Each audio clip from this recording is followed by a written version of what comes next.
Welcome to video lecture number 2. Hopefully all of you are staying well. Obviously we're going to be working with the concept of exponents today. You have 3 sections that are going to be due on Sunday night that deal with exponents. And we're going to be looking at those 3. I've already put notes and problems on from this one and that one. We're going to look at some problems from your Hawks assignment on the second one as well. Hopefully you're all spending your time well, doing good things.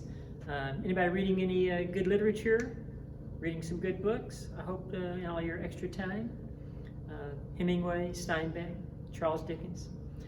Speaking of Charles Dickens, you know what you find in Charles Dickens' spice cabinet? The best of times and the worst of times. Thank you very much. All right, moving along to exponents.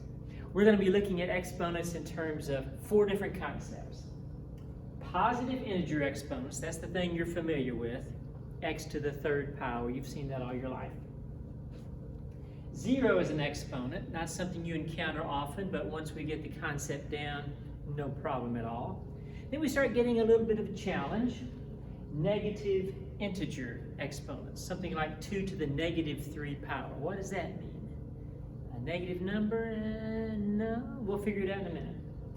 And then on the second video, which I'll be doing tomorrow, we're going to talk about rational or fractional exponents. This is where we get a little bit challenging, but not so much that you can't handle it.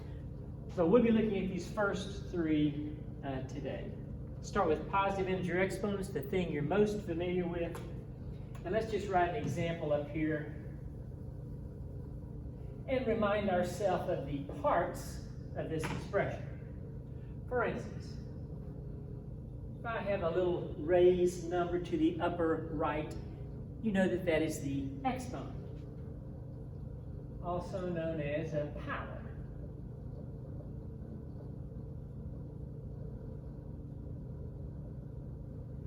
Fewer people know what this guy right here is. It's called the base.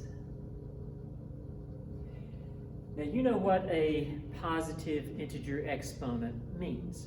It means I use the base as a factor, and factor implies multiplication. I use the base as a factor, the exponent number of times. So this simply means x uses a factor 3 times. Obviously, recognizing the base is going to be very important in evaluating any kind of exponential expression, because I have to use the base as a factor so many times. Consider this. What if I had this expression right here? And here's a question where thoughts differ and where people make some very simple mistakes. The question obviously is, what's raised to the 3rd power? Some of you would look at this and say, well, obviously the x alone is to the 3rd power. So this means x times x as a factor 3 times, and a 2 coming along as an additional factor. Others of you would say, hey, it says 2x to the 3rd power. It obviously means 2x used as a factor 3 times. Now, I don't have to tell you that these are 2 different expressions. And one thing that mathematics is, it's consistent. So it's not this one day and this another. It means a particular thing. For those of you who are thinking it means this, you're absolutely correct. The x alone is the base. So when I'm looking at an expression like this, I'm recognizing that the x alone is the base. The 3 is obviously the power or the exponent. And the 2 is known as the coefficient. There's some good terms for multiple choice answers on a test. So the x is what's raised to the 3rd power. The x is what's used as a factor 3 times. and I have an additional factor of, in this case, 2, known as the coefficient. To which some of you might say, well, what if I wanted to say 2x as the base? You have a very simple apparatus known as parentheses that makes that possible. This changes the base. The thing raised to the third power is now 2x. So this means 2x uses a factor 3 times. So if in doubt about what the base is, use parentheses to indicate what your particular base is. Base of x only, 2x is the base in this case. A guiding principle might be thought of or written as this. The base is the factor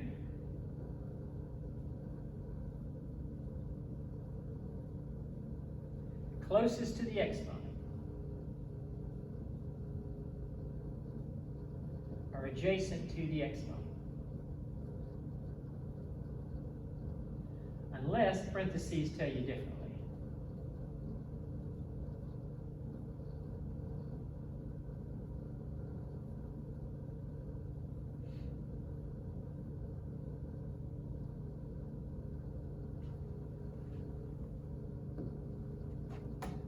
So, for instance, if I had an expression like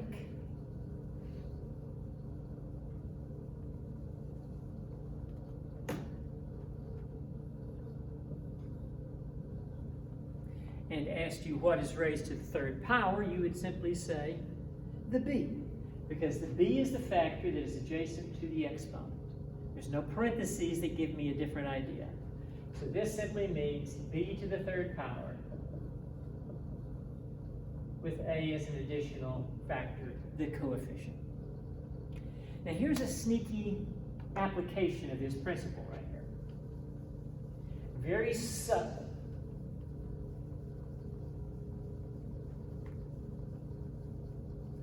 If I asked you to figure, even using your calculator, if I asked you to figure what is that,